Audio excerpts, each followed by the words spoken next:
Sunday was a day of firsts in Wake Forest's fall camp, and one of those mattered more than the others. For the first time, one of the two possible starters at quarterback had a sub-PAR day, as redshirt sophomore Jamie Newman was intercepted 3 times and was part of a botched handoff that resulted in a 4th turnover. Now, they weren't all, you'd say, on him. But I'd say 4 turnovers with the first offense is too much, Coach Dave Clawson of Wake Forest said. And, I'll go back and watch the film, and maybe all 4 were on Jamie, and maybe the receiver broke the route off on the wrong depth, or maybe an offensive lineman let a guy through, which caused a disruption. Too many turnovers. The first interception came on the first play of 11-on-11 action, when redshirt senior safety Cameron Glenn batted a pass into the air and converted safety Chuck Wade Jr. snagged the ball. 4 plays later, a ball batted at the line of scrimmage was snared by defensive end Chris Calhoun. The botched handoff occurred later in practice, with defensive end Boogie Basham Jr. grabbing it out of the air. And to wrap up the turnovers, Newman rolled right and was picked off by backup safety Kobe Davis. Now, the question becomes how Newman responds, as he and freshman Sam Hartman have been locked in a battle to be the starter.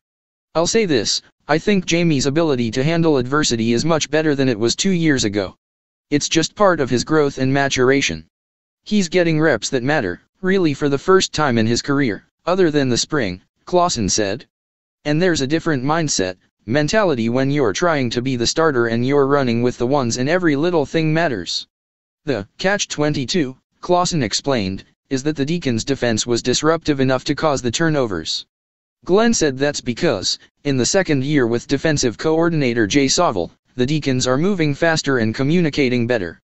The other firsts for the Deacons, in their 5th practice of the fall, were, first time they were in full pads, first day in sweltering heat, and first time referees attended practice.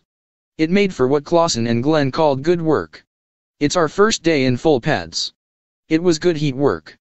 But we need that to get ready for Tulane because it's going to be hot and muggy down there, Glenn said. We're coming down there to get it done.